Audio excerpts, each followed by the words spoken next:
ஆன்மீக நண்பர்கள் அனைவருக்கும் அன்பு கலந்த வணக்கங்கள். இன்றைக்கு நாங்கள் ஆன்மீகம் சம்பந்தமான பதிவில் தினமும் கந்த சஷ்டி கவசம் படித்தால் என்ன நடக்கும், முருக பக்தர்கள் அறிந்திருக்க வேண்டிய அரிய உண்மைகளை பற்றி பார்க்கலாம் வாங்க. ஒரு முதிய முருக பக்தனிடம் ஒரு இளைஞன் கேட்டாராம், தாத்தா, ஏன் நீங்கள் தினமும் காலையும் மாலையும் கந்த சஷ்டி கவசம் படிக்கிறீர்கள், அதனால் என்ன பலன் கிடைக்கிறது அப்படின்னு சொல்லி. அந்த முதியவர் மெதுவாக புன்னகைத்தாராம்.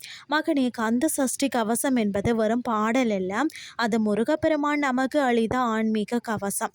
அதை உணர்ந்து படித்தாலே வாழ்க்கையே மாறும்னு சொல்லி கூறினாராம்.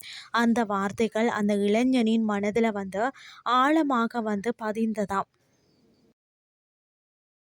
உண்மையில் முருக வழிபாடு என்றாலே பெரும்பாலான பக்தர்களின் நினைவுக்கு முதல்ல வருவது கந்த சஷ்டி கவசம்தான். பலர் அதை ஒரு பக்தி பாடலாக மட்டுமே கருதுகிறார்கள். ஆனால் ஆன்மீக அறிஞர்கள் கூறுவதன்படி கந்த சஷ்டி கவசத்தின் ஒவ்வொரு சொல்லும் தெய்வீக அதிர்வுகளை கொண்ட மந்திர சக்தி வாய்ந்த வார்த்தைகளாக அமைந்துள்ளன. அதனால் தான் நூற்றாண்டுகளாக கோடிக்கணக்கான பக்தர்கள் இந்த கவசத்தை பக்தியுடன் பாடி வாரார்கள். சரி, கந்த சஷ்டி கவசத்தை இயற்றியவர் யாருன்னு சொல்லி பார்த்தீங்கன்னா ஸ்ரீ பாலதேவராய சுவாமிகள். முருகப்பெருமானின் அருளால் அவர் இந்த அற்புதமான கவசத்தை உலகிற்கு அளித்தார். இன்றும் அனைவரும் அறிந்திருக்கும், அதாவது சஷ்டிய நோக்க சரவண பவனார் என்று தொடங்கக்கூடிய இந்த கந்த சஷ்டி கவசம் தான் திருச்செந்தூர் முருகப்பெருமானுக்காக இயற்றப்பட்டது. பலருக்கும் தெரியாத ஒரு விஷயம் என்னன்னு சொல்லி பார்த்தீங்கன்னா, முருகனின் பிற திருத்தலங்களுக்காகவும் தனித்தனி கவச பாடல்கள் இயற்றப்பட்டுள்ளன. ஆனால் திருச்செந்தூர் கந்த சஷ்டி கவசம்தான் உலகம் முழுவதும் அதிகம் பாடப்படும் கவசமாக விளங்குகிறது. ஏன் இதை கவசம் என்று அழைக்கிறார்கள்? போருக்கு செல்லும் வீரன் தனது உடலை பாதுகாக்க கவசம் அணிவான்.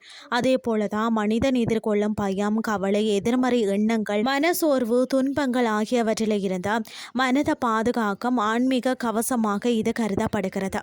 அதனால் தான் இதற்கு கந்த சஷ்டி கவசம் என்று பெயர் வந்தது. கந்த சஷ்டி கவசம் படிக்கும் சரியான முறை, அதாவது கந்த சஷ்டி கவசத்தின் முழு பலனையும் பெற சில ஆன்மீக ஒழுக்கங்களை கடைபிடிப்பது சிறப்பாக கருதப்படுகிறது. ஃபர்ஸ்ட் பார்த்தீங்கன்னா, குளித்து உடல் மற்றும் மன தூய்மையுடன் அமரணும். சுத்தமான ஆடைகளை அணியணும். முருகப்பெருமானுக்கு முன் விளக்கேற்றி வைக்கணும். நெற்றியில திருநூறு அல்லது குங்குமம் அணிந்திருக்கணும். மனதை அமைதிப்படுத்தி முருகனை தியானிக்கணும். ஒவ்வொரு சொல்லையும் நிதானமாகவும் தெளிவாகவும் உச்சரிக்க வேண்டும். முடிந்தவரை அதன் அர்த்தத்தை உணர்ந்து படிக்கணும். ஒரு முக்கியமான ஆன்மீக ரகசியம் என்னன்னு சொல்லி பார்த்தீங்கன்னா, பலர் கந்த சஷ்டி கவசத்தை படிக்கும் போது எனக்கு வேலை கிடைக்கணும், என் கடன் தீரணும், என்னுடைய பிரச்சனை நீங்கணும் அப்படின்னு சொல்லி எண்ணிக்கொண்டு தான் படிப்பார்கள். ஆனால் பல ஆன்மீக குருமார்கள் கூறுவது என்னன்னு சொல்லி பார்த்தீங்கன்னா, முதல்ல முழுமையான சரணாகதியுடன் முருகனை நினைச்சு படிக்கணும்.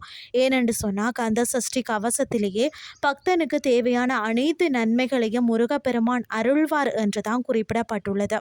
எந்த நாட்களில் படிப்பது சிறப்புன்னு சொல்லி பார்த்தீங்கன்னா, முருக பக்தர்கள் பலரும் பார்த்தீங்கன்னா தினமும் காலையிலையும் மாலையிலையும் இரு வேளைகளில் படிக்கிறார்கள். அப்படி முடியாதவர்கள் செவ்வாய்க்கிழமை, சஷ்டி திதி, கிருத்திகை நட்சத்திர நாள், தைப்பூசம், வைகாசி விசாகம், பங்குனி உத்திரம் இது போன்ற முருகனுக்குரிய புனித நாட்களில் படிக்கலாம். பக்தர்கள் நம்பும் பலன்கள். கந்த சஷ்டி கவசத்தை பக்தியுடன் படித்து வருபவர்கள் பல ஆன்மீக அனுபவங்களை பகிர்ந்து வரார்கள். அவர்களின் நம்பிக்கைப்படி பார்த்தீங்கன்னா, மன அமைதி அதிகரிக்கும், தன்னம்பிக்கை வளரும், பயம் குறையும், எதிர்மறை எண்ணங்கள் விலகும், இறை நம்பிக்கை வலுப்படும், மற்றது குடும்பத்தில் ஒற்றுமை அதிகரிக்கும், முருகப்பெருமானின் அருள் கிடைத்த உணர்வு உருவாகும். செவ்வாய்க்கிழமை வழிபாட்டின் சிறப்பு பார்த்தீங்கன்னா, பல முருக பக்தர்கள் செவ்வாய்க்கிழமை அன்று 3 முறை கந்த சஷ்டி கவசம் படித்து முருகப்பெருமானை வழிபடுவது மிகவும் சிறப்பானது என்று கருதுகிறார்கள்.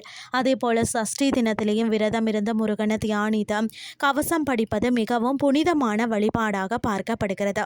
உண்மையான பலன் என்னன்னு சொல்லி பார்த்தீங்கன்னா, கந்த சஷ்டி கவசம் படிப்பதன் மிகப்பெரிய பலன் வெளிப்புற உலகில் நடக்கக்கூடிய மாற்றங்கள் மட்டுமல்ல, மனதுக்குள்ள நிகழக்கூடிய மாற்றங்களும் தான். கவலையால் நிரம்பிய மனம் அமைதியாக மாறும், பயத்தால் நிரம்பிய மனம் தைரியமாக மாறும், சந்தேகத்தால் நிரம்பிய மனம் நம்பிக்கையால் நிரம்பும்.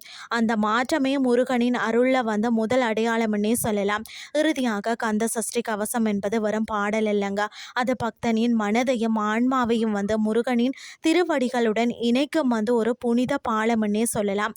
அது அர்த்தம் புரிந்து பக்தியுடன் நம்பிக்கையுடன் படிக்கக்கூடிய ஒவ்வொருவரின் வாழ்க்கையிலேயும் முருகப்பெருமான் நிச்சயமாக தனது அருளொளியை பொழிவார். நீங்கள் தினமும் கந்த சஷ்டி கவசம் படிக்கிறீர்களா? அதனால் உங்கள் வாழ்க்கையில் ஏற்பட்ட மாற்றம் என்ன? உங்கள் அனுபவத்தை எங்களோடு பகிர்ந்து கொள்ளுங்கள். இன்றைய ஆன்மீகம் சார்ந்த பதிவை நிறைவு செய்து கொள்கிறேன். இதே மாதிரி மற்றும் ஒரு ஆன்மீகம் சார்ந்த பதிவோடும் உங்களை சந்திக்கிறேன். நன்றி.